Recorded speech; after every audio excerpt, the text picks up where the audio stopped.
Selamat siang semuanya. Saya Mahaning Indrawati Wijaya, dosen dari Prodi Sistem Informasi di Universitas Bina Nusantara. Sebagai dosen, saya aktif melakukan kegiatan Tridharma Perguruan Tinggi, tidak terkecuali bidang pengajaran. Pada kesempatan kali ini, saya akan mendemonstrasikan salah satu pengajaran yang saya lakukan pada mata kuliah Bisnis Proses Fundamental. Bisnis proses fundamental atau BPF merupakan mata kuliah dasar di Prodi Sistem Informasi yang diberikan kepada mahasiswa semester 1. Mata kuliah ini bertujuan untuk memperkenalkan berbagai macam proses siklus bisnis dan juga memodelkan proses siklus bisnis serta aliran datanya menggunakan berbagai macam diagram.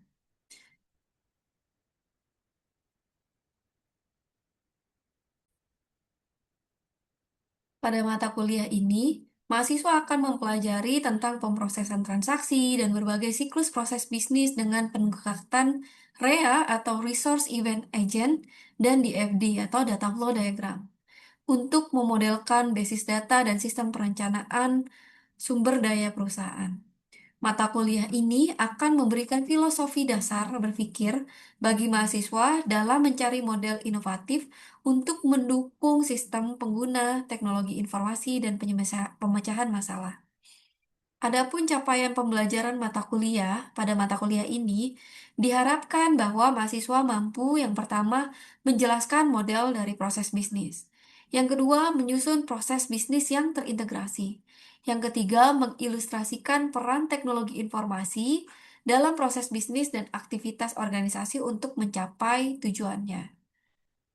Adapun evaluasi dari mata kuliah ini, evaluasi akan dilakukan dengan menggunakan yang pertama tugas sebanyak 30%, kemudian ujian tengah semester sebanyak 35%, dan UAS sebanyak 35%. Ada berbagai macam topik yang akan diajarkan dalam mata kuliah ini. Salah satunya adalah topik yang akan saya bawakan dalam demo kali ini, yaitu revenue cycle atau siklus penjualan.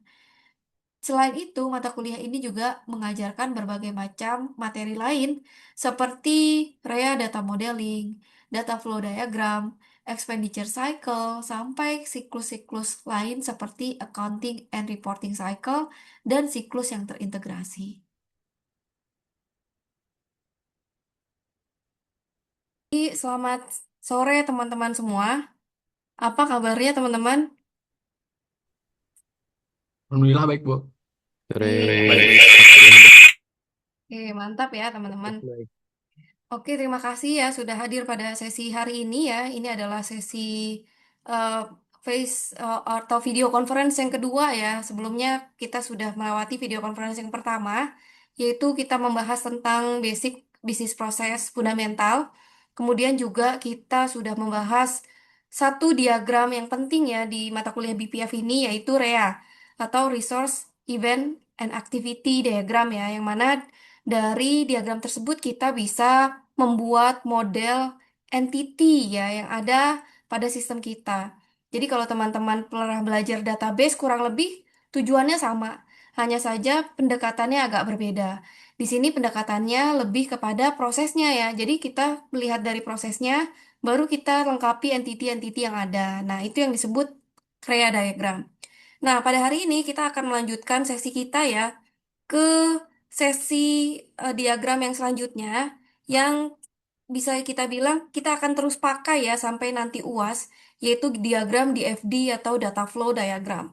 Sebetulnya sama juga tujuannya adalah memodelkan entitas yang ada dalam sistem kita ya. Nah, tapi ini pendekatannya beda lagi. Ya, jadi seperti apa itu? Mari kita eh, share dan diskusi ya tentang DFD pada hari ini. Nah, jadi ini slide-nya apakah sudah terlihat? Udah, Bu. Aman ya? Oke, terima kasih Hafiz atas konfirmasinya. Nah, jadi selain kita belajar di FD ya, pada mata kuliah BPF ini kita juga akan belajar berbagai macam siklus bisnis yang ada dalam perusahaan. Jadi mulai dari siklus bisnis yang mungkin kita sering alami ya, yaitu proses revenue cycle ya, atau revenue cycle tuh bahasanya adalah siklus pendapatan ketika perusahaan mendapatkan uang. Atau kalau kita dari segi customer tuh ketika kita beli sesuatu ke perusahaan itu adalah proses revenue cycle. Nah, jadi di PPF ini kita akan belajar dari revenue cycle, nanti ada expenditure cycle ketika perusahaan beli ke vendor, sampai sampai proses pencatatan di apa namanya sistem akuntansinya. Begitu ya. Nah, nanti kalau ada pertanyaan silakan ya teman-teman langsung raise hand gitu ya. Jangan malu-malu. Nah, jadi revenue cycle itu adalah siklus ketika perusahaan menyediakan barang atau jasa kepada customer sehingga perusahaan tersebut kemudian akan mendapatkan cash ya atau mendapatkan pembayaran dari proses penyediaan barang atau jasa tersebut. Nah, kita akan belajar revenue cycle ini menggunakan DFD ya teman-teman ya, atau data flow diagram.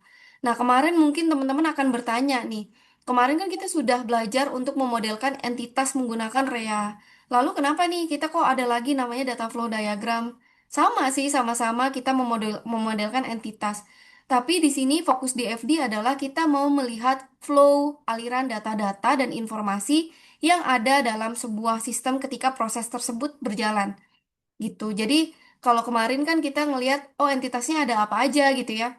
Kalau sekarang kita juga mau lihat kayak datanya mengalir dari mana ke mana, setelah itu disimpan kemana. Nah, itu kita belajar data flow diagram.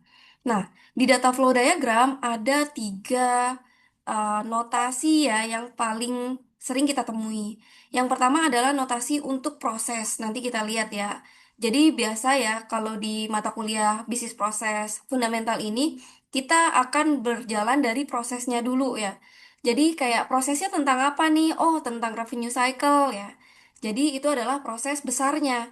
Nah, kemudian ada sumber dan destinasi data. Jadi di proses revenue cycle, datanya itu berasal dari mana saja dan mengalir kemana saja.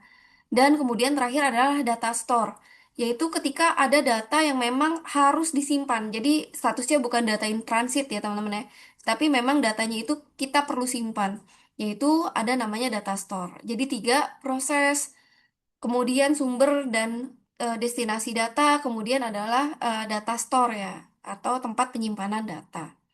Nah, ini adalah contoh dari sebuah DFD atau data flow diagram. Jadi sini kita bisa lihat karena kita lagi belajar revenue cycle nih. Nah, ini ada namanya revenue cycle. Nah, data flow diagram sendiri itu ada beberapa level. Level yang paling general itu namanya level konteks. Jadi DFD mulai dari level konteks ke level 0, ke level 1, ke level 2 dan seterusnya. Makin dia levelnya makin bertambah, itu makin bertambah detail. Nah, sedangkan ini level konteks itu adalah level yang paling general. Khasnya dari level konteks adalah hanya ada satu bulatan atau ini bulatan itu event ya teman-teman ya. Jadi kalau saya lihat ya di sini ada abbreviationnya, ada simbolnya dan artinya apa? Bulat ini adalah proses atau transformation proses ya. Ketika data tersebut mengalami perubahan transformasi sehingga berubah bentuknya kurang lebih seperti itu.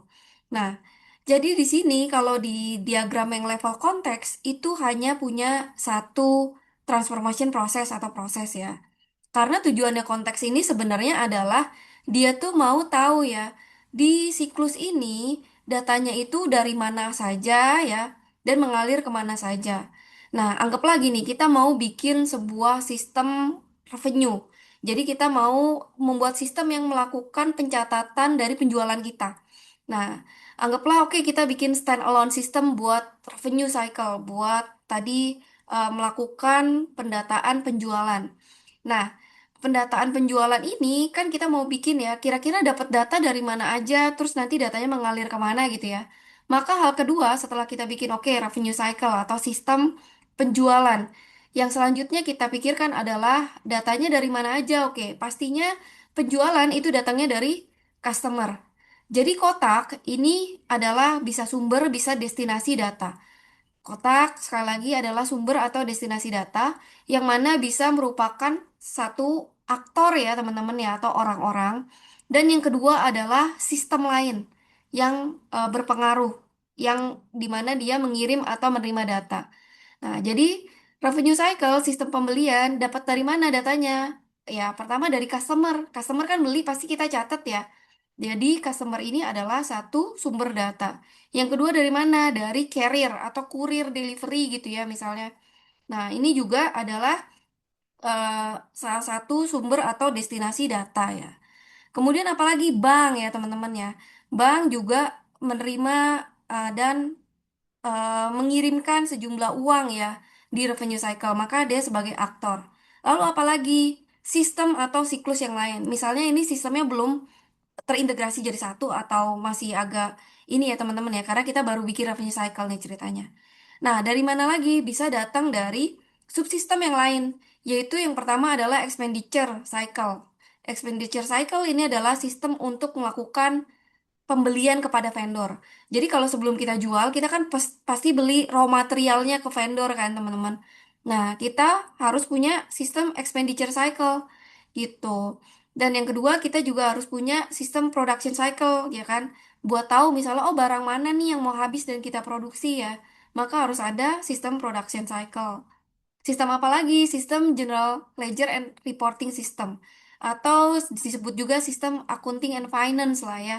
Untuk melakukan pencatatan segala macam transaksi keuangan di dalam sini. Yang terakhir sistem apa lagi? Oh ada sistem Human Resource. Untuk apa? Untuk misalnya kalau ada personal personalia sales ya dari departemen sales, dia berhasil menjual sebanyak kuota kuantitas tertentu dan misalnya dapat komisi ya, maka kita harus berinteraksi ya sistem revenue cycle-nya dengan sistem human resource atau payroll cycle. Nah, gitu ya. Jadi, setelah kita tahu nih si prosesnya, maka kita yang kedua adalah mencari tahu sumber dan destinasi data yang bisa berupa aktor maupun sistem lain. Nah, ini yang disebut diagram konteks. Nah, setelah itu, setelah kita punya bulat dan kotak, hal lain yang kita perlu lengkapi adalah data atau informasinya sendiri, teman-teman. Jadi, misalnya nih, kalau kalian melakukan pembelian, misalnya kalian mau beli barang di Shopee gitu ya, kalian suka nanya nggak ke seller, barangnya ready apa enggak gitu, apa langsung beli aja? Ada yang mau jawab? Mungkin Tri, boleh? Hanya dulu bisa ya, Miss. Iya ya, nanya dulu ya. Mm. Oke, nanya barangnya ada apa enggak gitu ya. Jadi yang B2C pun, B2C itu bisnis to consumer ke kita langsung ya. Itu pun kita nanya ya. Apalagi yang B2B yang dia belinya mungkin skalanya banyak gitu ya. Bisa jadi nggak ada gitu. Misalnya dealer beli mobil 50 unit mobil. Nah, pasti dia harus tanya. Jadi ada satu informasi namanya inquiry nih. Ya, inquiry berasal dari customer, kemudian diproses oleh si sistem revenue kita masuk ke dalam sistem revenue. Inquiry itu artinya tanya-tanya ya teman-teman ya. Jadi kayak dia nanya nih kuantitasnya ada nggak, harganya berapa itu inquiry. Nah baru nanti biasanya orang sales ya dia lihat oh ada inquiry masuk dia jawab lah. Nah namanya adalah dokumen response to inquiry. Ya dia jadi kayak ngasih penawaran lah. Oke barangnya ada misalnya kemudian harganya segini. Mungkin ada diskon ya dia tawarin di sini dia kirim ke customer. Nah, setelah customer agree misalnya dengan penawaran tersebut, maka dia fix akan mengirimkan order yang fix ya, atau kita sebutnya sales order ke sistem kita. Nah, setelah order diterima, maka akan kita proses kan. Kita kirimlah barangnya ya. Kita kirim barangnya misalnya, oh kita nggak punya armada transportasi nih. Maka kita akan kirimlah lewat, kalau kita sekarang mungkin banyaknya apa ya, Tiki, JNE, Shopee Express gitu-gitu ya teman-teman ya. Nah, kita kirim ke carrier ini, kita dapat yang namanya kode, apa itu ya namanya? Kode pengiriman lah ya, nomor resi pengiriman. Nah, yang itu di mana resi pengirimannya ini juga bisa dilihat oleh customer gitu. Nah, kemudian setelah customer nerima, kalau B2B ya teman-teman biasanya baru kita boleh mengirimkan tagihan. Oke, kan sudah diterima sesuai dengan kuantitas dan kualitas yang diinginkan. Maka kita mengirim namanya invoice untuk menagih. Tolong dong bayar sebanyak ini gitu ya.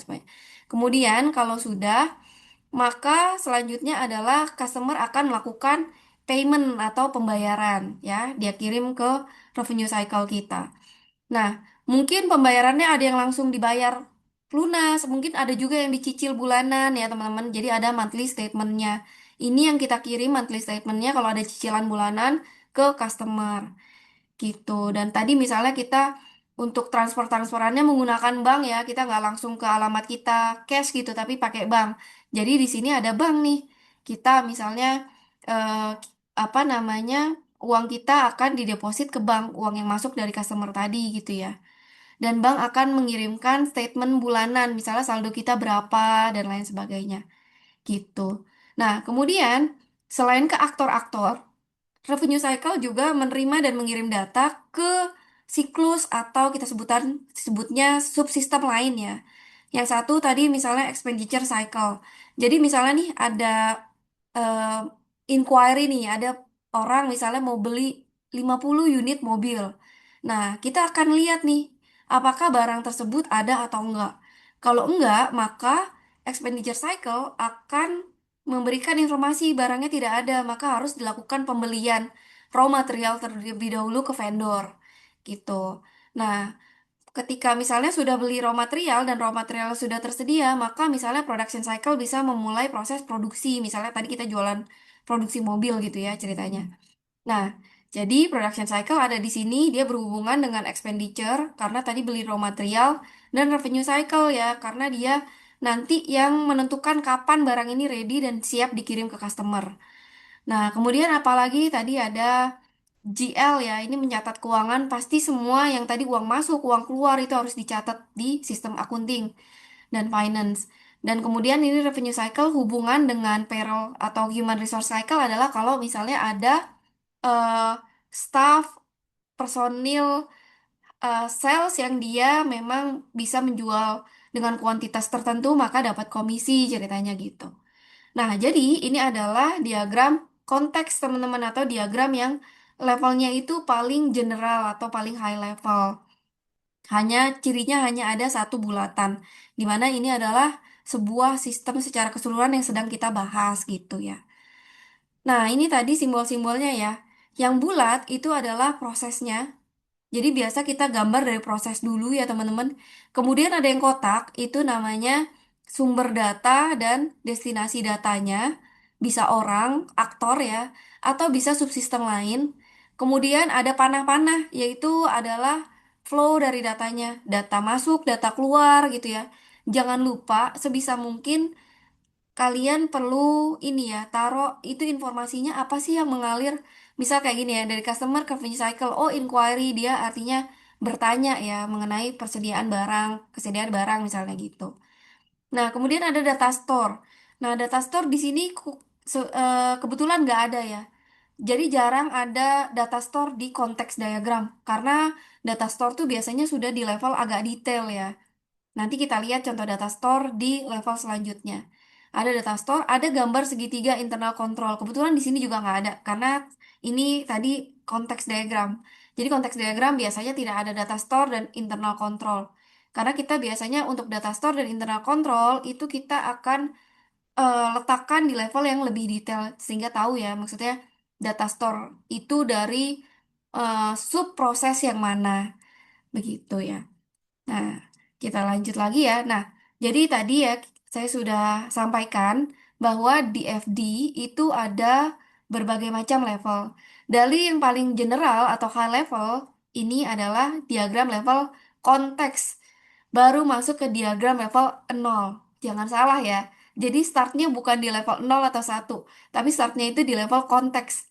Ya, konteks itu beneran benar-benar broad dan high level banget ya, teman-teman. Baru ke level nol yang dimana si revenue cycle nanti kita akan breakdown ya ke dalam proses besar ya di revenue cycle. Kemudian ada level satu ya, dimana level nol tersebut kita breakdown lagi menjadi lebih detail. Kemudian ada level 2, level 3 dan seterusnya. Bisa sampai sedetail apapun sebenarnya. Tapi di mata kuliah ini kita akan belajar sampai level satu saja. Jadi tenang aja ya teman-teman, nggak sampai level yang detail banget. Jadi kita sampai level satu saja. Oke, misalnya kalian melakukan pembelian di Shopee misalnya. Proses apa saja sih yang biasanya kalian lakukan dari misalnya cari barang sampai bayar? Ada yang mau jawab? Atau terserah sih, boleh beli di Shopee atau kalian datang langsung ke tokonya offline juga boleh ya teman-teman ya. Kira-kira apa aja sih prosesnya yang biasanya kalian lakukan ketika melakukan pembelian?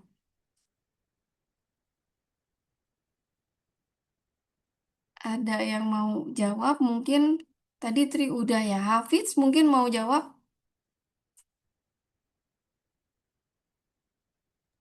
Belum sih, Bu. Oke, kamu biasanya kalau beli aktivitasnya apa aja tuh? Misalnya beli di apa ya? Kalau kamu beli biasanya cash atau nyicil? Cash sih, Bu. Cash ya. Oke, misalnya kamu beli di kantin Binus deh. Apa aja tuh proses yang kamu lakukan? Misalnya beli jus atau apa gitu.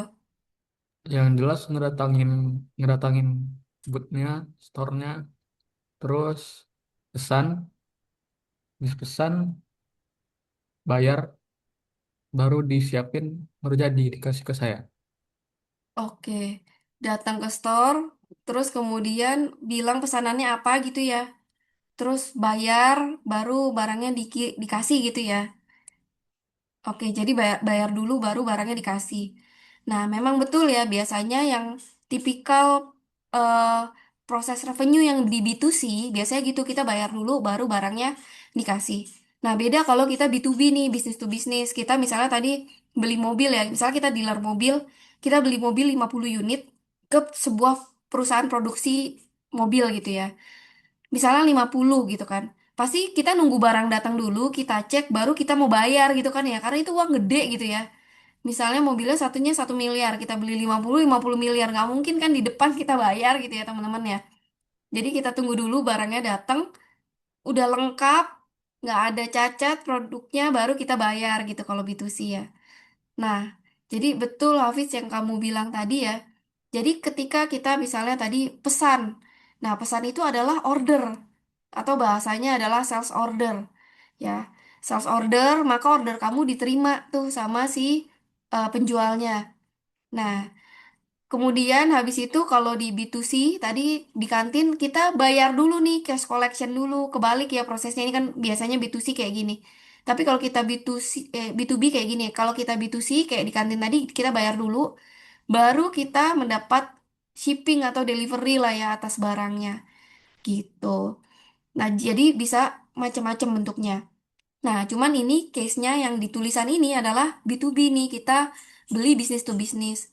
Jadi misalnya tadi dia mau beli 50 unit mobil gitu ya, maka dia akan masukkan tuh datanya si perusahaan otomotifnya tadi ya. Dia masukkan, oke ini ada pembelian 50 unit mobil, kemudian dia kirim. Nah, habis dia kirim nanti kan konfirmasi ya, oh barang sudah diterima, semuanya produknya bagus, tidak ada cacat. Oke, kalau gitu saya tagih ya. Ini tagihannya. Tagihan itu namanya billing. Atau billing ini adalah proses kita diberi invoice ya teman-teman ya. Billing atau invoice. Kita ditagih sejumlah sesuai dengan kesepakatan. Kemudian dari billing itu kita akan melakukan pembayaran atau cash collection. Nah, jadi ada 4 proses besar di dalam sebuah siklus revenue atau siklus pendapatan perusahaan yang sifatnya B2B ya. Sekali lagi ini case-nya B2B, bisa jadi beda sama case kalian nanti. Nah, jadi tadi 4 itu apa saja? Sales order, masukkan data yang mau dibeli sama customer. Kemudian kalau sudah, kita siap-siap mengirimkan. Kalau sudah kita kirimkan, oke diterima, kita akan tagih. Kalau kita sudah tagih, kita akan kumpulkan pembayarannya gitu ya. Jadi, hal yang pertama kalian harus buat adalah kalian breakdown prosesnya dulu. Kalian breakdown proses baru buat ke dalam diagram ini. Jadi kalian bikin diagram tuh bulat-bulat dulu aja ya. Bulat, bulat, bulat yang itu proses-proses. Nah, setelah proses, yang kedua kalian perlu lengkapi adalah sumber dan destinasi data. Ya, yang kotak-kotak ini nih teman-teman nih. Iya atau enggak gitu ya.